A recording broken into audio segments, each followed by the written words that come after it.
PK Rosy cinema festival, film festival வந்து உருவாக்கினால் அதுவே எங்களுக்கு வந்து மிகப்பெரிய மகிழ்ச்சி.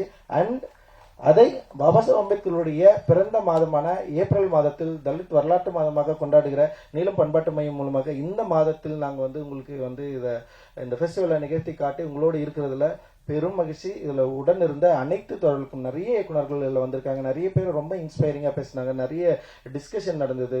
அண்ட் வந்து அதே மாதிரி படங்கள் திரையிடக்கூடாதுன்னு பிரச்சனையும் வந்தது.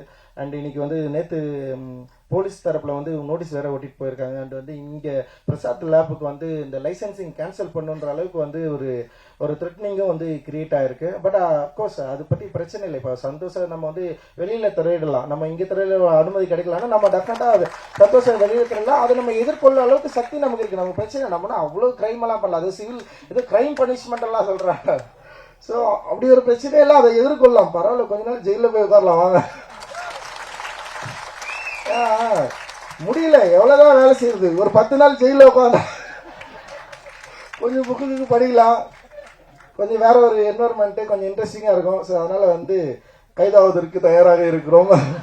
ஸோ சந்தோஷையும் நசீரையும் ஒரு நல்ல நாள் சொன்னீங்கன்னா நம்ம வந்து திரையிட்டு அந்த சம்பவத்துக்கும் தயாராகும். அண்ட் வந்து ஸோ இது ஒரு என்ன சொல்றது, இங்க இருக்கிற மக்களுக்கான ஒரு சினிமா. அந்த மக்களுக்கான சினிமாவை எடுப்பதற்கு எங்களுக்கு எல்லா வித தார்மீக உரிமையும் உண்டு. அதை தடுக்கிறதுக்கு யாராலையும், சட்டத்தாலையும் சரி யாராலையும் வந்து அதுக்கு வந்து வாய்ப்பு இல்லை அப்படின்னு நான் சொல்றேன். உண்மையிலே இது வந்து PK ரோசி ஃபிலிம் ஃபெஸ்டிவல் அவர்கள் சார்பாக நாங்கள் ஒரு தீர்க்கமான முடிவோடையே இதை சொல்றோம். So will face it. Thank you.